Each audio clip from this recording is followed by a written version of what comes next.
At breakfast, my dad said, "We planned a trip to Italy. Only the 6 of us. You get it, right?" I nodded, "Yeah, sure." That night, I got a bank alert. $9,200 charged from Rome, Venice. I never knew a family trip could feel like a calculated betrayal. But the moment my dad announced it, I realized I was just their personal ATM, and I was about to shut it down. It was breakfast, the kind where the air felt thick with unspoken expectations. My dad, without even looking at me, just lifted his fork like a conductor's baton and dropped the news, "We've booked a trip to Spain, just the 6 of us. You understand, right?" He was staring at his eggs, the way he always avoids eye contact when he's doing something he doesn't want to take responsibility for. My mom just nodded. My older sister, Chloe, practically beamed, that kind of frantic smile you get when a secret's been burning a hole in your chest for weeks. Her husband chuckled into his coffee, like this was some inside joke we were all in on. I just stared at my plate for a beat, then lifted my eyes and gave them the gift they always wanted, permission. "Of course," I said. No sarcasm, no bitterness. Just that smooth, cooperative tone I use with bank tellers or airport security. The kind of voice that makes people believe they're being reasonable. Immediately, they launched into logistics, completely sidelining me. Connecting flights. Tapas versus paella. Mom chimed in that Seville might be hot, but the good kind, meaning the kind you can brag about on social media. Chloe's husband was already scrolling through Spanish wine tours. My dad rattled off luggage limits like a list of commandments. No one asked if I could get time off, or if I even wanted to see Madrid, or if I was free. They didn't need to. They'd already written me out of the itinerary, and, out of habit, right into their ledger. When they talked like that, I just went quiet. Not sulking quiet, but listening quiet. I could hear the gears of a machine I didn't build clanking in the walls. This breakfast wasn't the start of anything new, it was just the latest layer of something that had been slowly, steadily eroding me for years. After the dishes were done, after my stunned, polite smile, after Chloe's syrupy "wish you could come, Ethan." Like I was blocking myself, I drove home with the windows down and the radio off. I put my key in the lock, paused at my own threshold. Breathing there felt like stepping into a decompression chamber. My phone buzzed at 10:41 p.m. Bank alert, $1,982, Madrid boutique hotel. Then $524, Barcelona water taxi. Then $2,760, Seville food tour package. More entries just spilled out like a drain unclogging. $19,200 in total before the numbers stopped dancing. I stared at them, not surprised, because I never am anymore. My name, my solvency, they've always been the family's favorite ghost. Things just appear on me and vanish from them. It would have been so easy to call. To stage the ritual. "Mom, did you? Dad? Why would Chloe, you know?" But I skipped the ritual. I opened my banking app, touched the freeze slider, and watched it go from green to gray. That gray felt like rain on a wildfire. Then, I tapped dispute on every single charge. It took me 5 minutes. The app folded itself closed like it had tucked me in for the night. I made chamomile tea, the kind that tastes faintly of apology. I sat on the couch and let the quiet touch all the places that had been bruised by attention I never asked for. My girlfriend, Maya, texted, "Still up?" "Yeah, family did the thing again," I typed back. "Want me to come over?" "No, I just flipped the switch." "Proud of you. Call if you want me anyway." Maya doesn't come with lessons or ultimatums. She never scripts my life for me. Her ex once tried to friend my sister for proximity, a soft invasion. It didn't last. Maya made sure it didn't turn into triangulation. I like women who understand doors. At 5:32 a.m., my mom texted from the airport, "Why did our boarding pass vanish?" I typed slowly, "I'm not on the trip." That was all. The three dots blinked like a heartbeat with arrhythmia, then stopped. I set the phone face down and watched the kettle steam again, just to hear something honest. It didn't start with Spain. It never starts where it looks like it starts. Moments like these are sediment. They settle grain by grain, the overlooked plate, the cashier told to put it on the family card while looking at my face, the tight little jokes about how Ethan is good for it. A cliff doesn't collapse because of one wave. It collapses because something has been gnawing at it long enough that even the seagulls can see through. I lay down and didn't sleep. It wasn't guilt. That emotion used to roll through me like weather. Tonight, there was only structure. I was counting breaths when the next alert arrived. Chargebacks initiated. The Seville dinner refunded. The Barcelona tour reversed. The boutique hotel regrets the inconvenience. I smiled. That mild, private smile you practice when the world expects your gratitude, but you're busy reclaiming your name. When the sun edged through the blinds, I made a list. Not punitive, procedural. My life had become a pin board, string lines to every device, subscription, and password my family still believed ran on hope and hymns. I wrote: phones, vault, house, mortgage, autopays, business, ledger. 7 doors, 7 keys. I showered. The water hit my shoulder with the measure of a marching drum. On the shelf sat a line of prosthetic liners folded like white flags. People assume resilience is the sound of swords. Sometimes it's the soft click of a socket fitting clean. The seal of something that used to hurt finding alignment. I don't owe anyone a performance about the accident, but I owe myself the knowledge that surviving isn't the same as being used. At 9:16 a.m., another text from my mom: the airline says the hotel cancelled. Not them. Fix it. I put the phone on silent. There is a holiness to silence when your entire childhood was an alarm.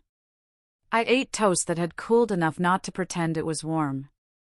Outside, the day performed normal, and for once, I didn't try to keep up. By noon, the family chat began to fracture. Chloe, does anyone have the confirmation email? My dad, Ethan must have done something. My mom, don't start. The thread sprouted blame like mold in a closed room. I didn't reply. I archived it. Maya texted, no assent? Lunch later, maybe? I'm cataloging some things. Want a second set of eyes? I typed back, I think I need my own eyes today. I'll bring dinner tonight. No questions. I thought about the no questions part more than I thought about dinner. My family loves questions that are actually instructions. Maya offers quiet. That is respect. Near evening, I opened a blank document and wrote a sentence I had never allowed myself to say in ink: they don't forget me. They delete me. I watched the periods settle. There are decisions that feel like slamming doors. This one felt like leveling a foundation and saving the blueprints. My dad called 3 times, then a 4th. A voicemail came through, stuffed with words that sounded like advice in a house fire. You're overreacting, he began, the way men do when they need history to sit very still. We took care of you after the accident. He stopped himself, changed lanes. Just fix it. Be a team player. The old role. The old leash. I didn't press play again. I let the waveform freeze on its jagged edge. By night, I had the list pinned to the fridge with a magnet shaped like a lemon. I touched each word like a bead on a cord. Phones, vault, house, mortgage, autopays, business, ledger, 7 doors. Tomorrow, I'd start turning keys. For now, I turned off the kitchen light and listened. My apartment hummed like a well-tuned throat. In the dark, I could finally hear myself breathe. When I was a kid, my mom used to say, family remembers what matters. What she didn't say is that sometimes what matters to them is what they can take. The Spain incident didn't grow out of nowhere. It was just the latest verse in a long, quiet song my family hums. One where I'm always the chorus of convenience. They're stuck at the restaurant. Dad's furious. Was that you? I didn't reply. Because when people treat you like the bank, silence becomes your overdraft protection. Then came Chloe's wedding. You don't have kids, so you're useful. She said she'd handle the budget. I believed her. I shouldn't have. A week before the ceremony, $9,800 appeared on my credit statement. Wedding party invoice. I thought it was fraud. It wasn't. When I asked, Chloe laughed. You don't have a wife or kids, Ethan. You might as well make yourself useful. Useful? That word cracked something in me. I had spent years patching holes in everyone's life, fixing mom's credit card debt, helping dad with business taxes, floating Chloe's rent when she was between jobs. But that day, I realized they didn't see me as family. They saw me as infrastructure. I paid off the balance, closed the card, and mailed the statement to my lawyer, labeled "Pattern Begins Here." The backyard celebration invitation revoked. When my parents finally paid off the house, thanks in part to me, they planned a backyard celebration. I even paid for the remodel, new patio, fresh paint, string lights. It looked beautiful. A week before the party, my mom called. We're keeping it small, just immediate family. I stared at my phone. Who exactly counts as immediate? She hesitated. Chloe, her husband, does. You'll understand, right? It's just for photos. That word again, understand. I canceled the catering that same day. When she showed up at my door screaming that I had humiliated them, I didn't yell back. I just opened the door and said, "You wanted intimate? Now it's intimate." She left shaking, but not apologizing. My father didn't call for months. Each of those moments had felt isolated. Small fires in a long hallway. But now, sitting in my apartment surrounded by screenshots and receipts, I could finally see the pattern, the deliberate construction. They called it family. I called it a system. I pay. They laugh. I show up. They move around me. I help. They delete me. That isn't misunderstanding. That's architecture. That's design. Every structure needs a foundation. And for them, I was it. The dependable one. The fix-it one. The emotional plumber of their chaos. I thought giving more meant proving love. But all I proved was that I could be emptied repeatedly without complaint. That night, I made a folder on my desktop titled The Ledger. Inside it, I started dropping everything. Invoices, Venmo screenshots, cancelled transfers, voice notes, a quiet archive of proof. My prosthetic leg rested against the chair, the carbon fiber catching a faint reflection of lamplight. That thing has carried me farther than any of them ever will. I used to think my accident made me less. Now I see it's the one reason I learned to rebuild, piece by piece, alone if necessary. I sipped tea, looked at my list of 7 doors, and circled the first one, phones. Tomorrow, the architecture would start to crumble. People talk about going no contact like it's a single, clean cut. It's not. It's surgery, deliberate, layered, and performed without anesthesia. The morning after I circled that first word, phones, I brewed coffee, opened my laptop, and began dismantling the empire my family built on my silence.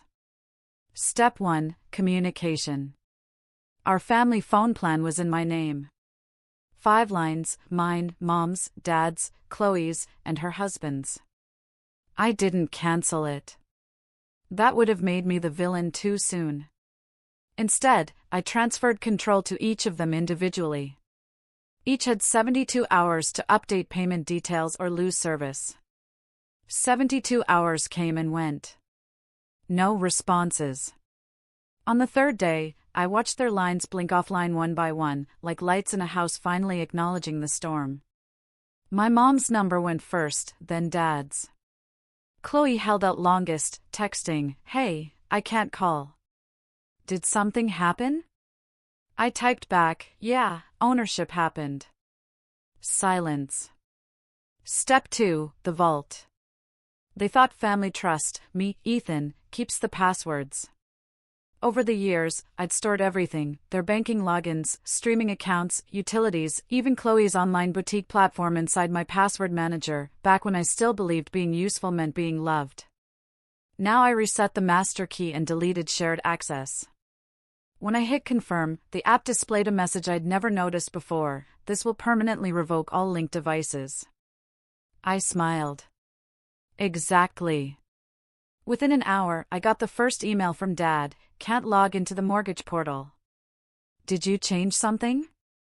Then from Mom: "The Netflix password isn't working again." And finally from Chloe: "You're being petty. Grow up." Petty. That's what people call boundaries when they've never had to respect one. Step 3, the house that wasn't theirs. The house my parents lived in, the one with the remodeled patio I'd funded, ran on systems I owned. Wi-Fi, security cameras, smart locks, thermostat. When I built their setup 2 years ago, Dad said, "You're good with that tech stuff." Translation: do it for free. That morning, I logged into the control dashboard and pressed suspend licenses. The lock switched to manual. The cameras went dark. The thermostat flashed disconnected. It wasn't vengeance. It was correction. That house had been wired through my accounts, powered by my income, and maintained by my credit. It was never theirs, just borrowed infrastructure. Step 4, financial unplugging. I called the bank to withdraw as co-signer on their mortgage. The clerk hesitated. "That will trigger a reassessment." "Are you sure?" "Yes," I said. "I'm correcting a long-term clerical error." The interest rate tripled by afternoon. Electricity transferred, water transferred, autopay subscriptions ended. The Amazon account logged out across all their devices. By sunset, I was lighter by dozens of invisible threads. Step 5, the family business. My parents had started a side hustle, a small online decor store 2 years ago. They'd built it under my LLC, Ethan and Maya Digital, because Dad said, "Banks trust your name." I let them. I shouldn't have. That afternoon, I opened the admin panel and typed one line: "This system operated under a courtesy license maintained by E&M Digital. As of today, it has been decommissioned. Please consult a licensed IT provider for future services." No emotion, just facts. Then I shut it down. Step 6, the fallout. By Wednesday, the group chat was chaos. "Mom, why can't I log into the Wi-Fi?" "Dad, Ethan, fix this now." "Chloe, are you serious? This is insane." I didn't reply, not even a punctuation mark. The next day, I got a voicemail from Mom. "This isn't like you, Ethan. You're scaring us." She didn't sound scared of losing me, just scared of losing access. Then came Dad's text: "We did everything for you." No mention of Spain. No apology. Just the familiar script: guilt, distortion, denial. I played their words on speaker and stared at the notes I'd taped to my wall. Phones, vault, house, mortgage, business. 5 steps complete, 2 to go. Step 7, documentation. I opened an Excel file and began exporting every family-related transaction from the past 3 years. Every Venmo heart, every thanks, "I'll pay you back" that never came. Every overdraft covered in silence. I labeled each entry, categorized them, and attached proof: receipts, screenshots, invoices. When I sent the file to my lawyer, he asked, "Are you preparing for a lawsuit?" I said, "No, I'm preparing for peace." He didn't argue. By Friday night, they realized how much of their life had been running through me.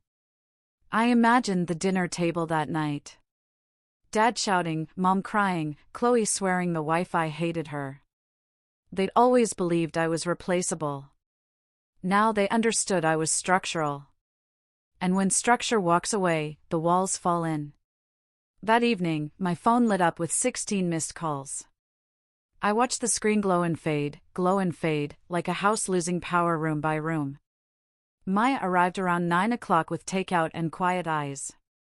Rough week? She asked. Transformative, I said. She smiled. The kind that doesn't need details. I brought you sushi and a charger, in case you burn the world down. I didn't burn it, I said softly. I just turned off the electricity.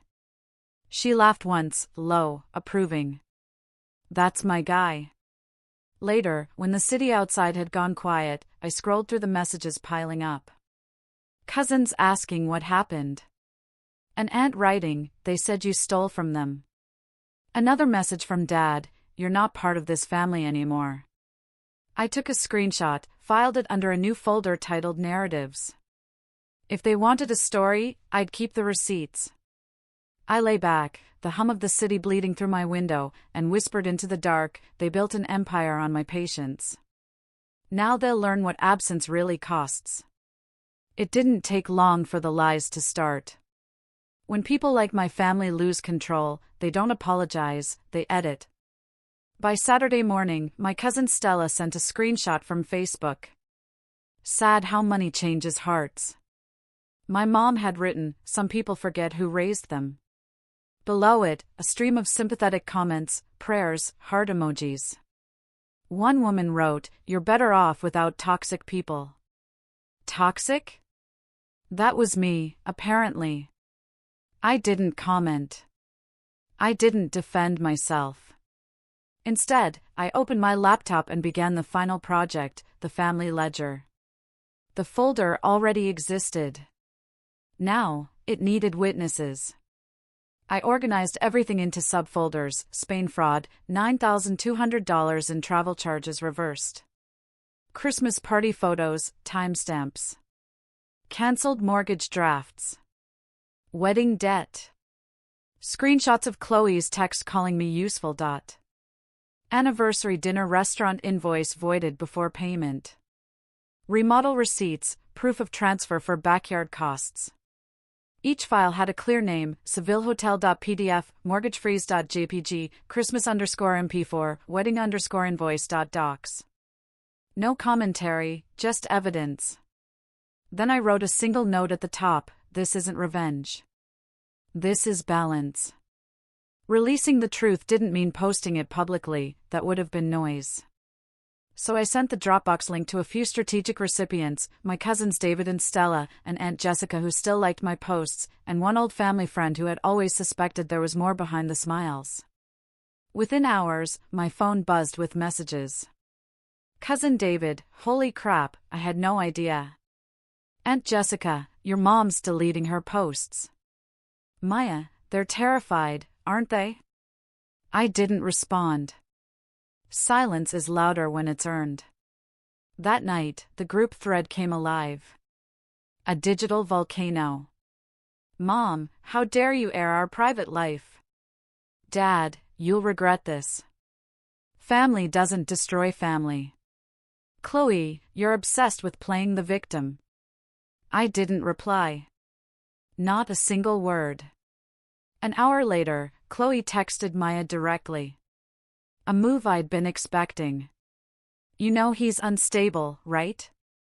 After the accident, he hasn't been the same. Maya showed me her phone. Want me to respond? I shook my head. No, let them hear their own echo. By Sunday, they'd escalated to threats and sob stories. Dad's voicemail arrived first, slurred from whiskey, we know what you're doing. You're not untouchable. Then a message from my aunt, stop now before you ruin everything. You'll regret it. And finally, the one that almost made me laugh. A 3:14 a.m. group message from Mom, Ethan is no longer part of this family. Do not contact him. He's not well. Not well. Their shield, make me sound unstable, and maybe no one would believe my receipts. Public versus private. The difference between them and me was simple: they weaponized perception. I weaponized proof. When my cousin forwarded the family thread, the same one where my dad wrote, "He's done. We're better off," I archived it next to their financial logs and added one final section to the ledger: defamation evidence. Inside, screenshots, voicemails, timestamps, all labeled, all factual. My lawyer texted, "You're collecting more than most plaintiffs." I answered, "I'm not suing. I'm preserving history before they rewrite it." For 3 days, I said nothing. No posts, no calls, just silence. The kind that presses on people who need noise to stay relevant. Then something unexpected happened. Relatives started unfriending my parents.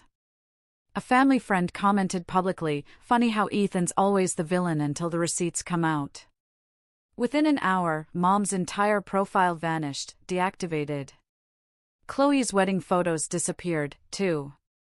Dad changed his number. I didn't celebrate. There was no satisfaction, no victory, just quiet truth settling into the corners like dust after demolition. On Thursday, a knock rattled my apartment door. I looked through the peephole. My parents and Chloe, standing like ghosts rehearsing a script. Maya looked up from the couch.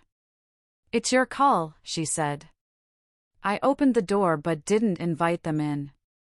My mom spoke first, voice trembling on command. "We didn't come to fight. We want to make it right." Chloe added, "We miss you." But it wasn't regret I saw. It was calculation. The same look they used when asking for a small favor.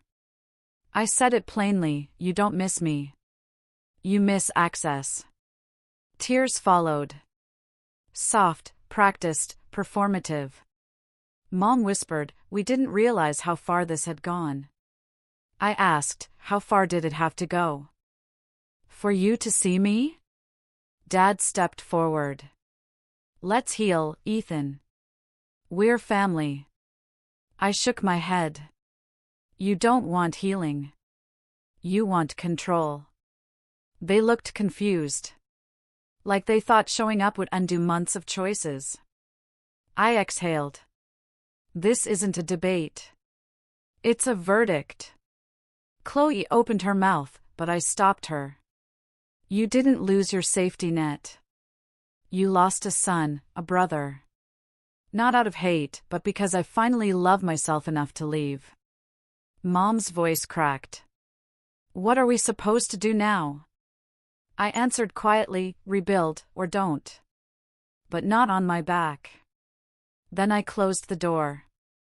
No slam, no dramatic exit, just the sound of wood meeting frame, the soft punctuation of freedom.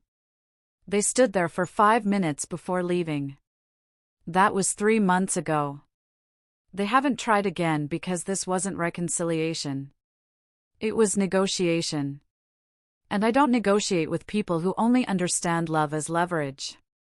I archived the entire family ledger, encrypted it, and moved it to cloud storage labeled foreclosure, not revenge. That night, Maya cooked pasta while I poured wine. She raised her glass and smiled. To peace.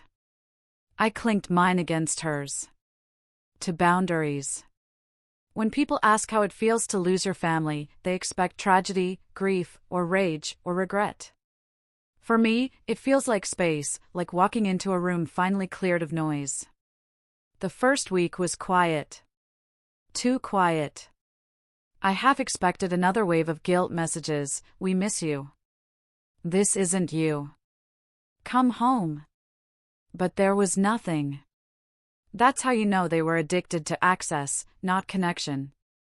Once the supply ran dry, they moved on to the next source of validation: social media sympathy, maybe, or new stories where I was the villain they had to forgive.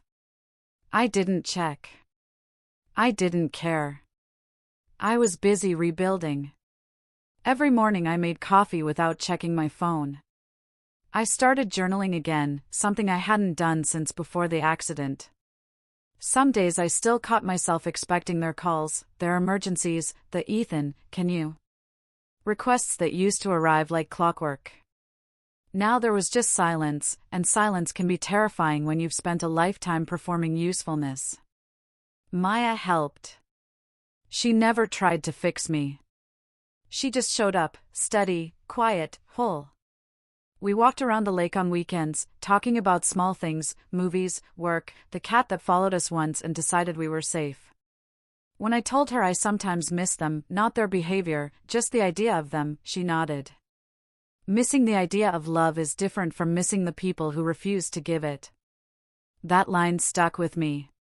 One night, I opened the family ledger again. Not to edit, not to add, just to look.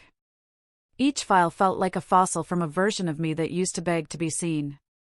The receipts, the screenshots, the voicemails, they weren't proof anymore. They were memorials.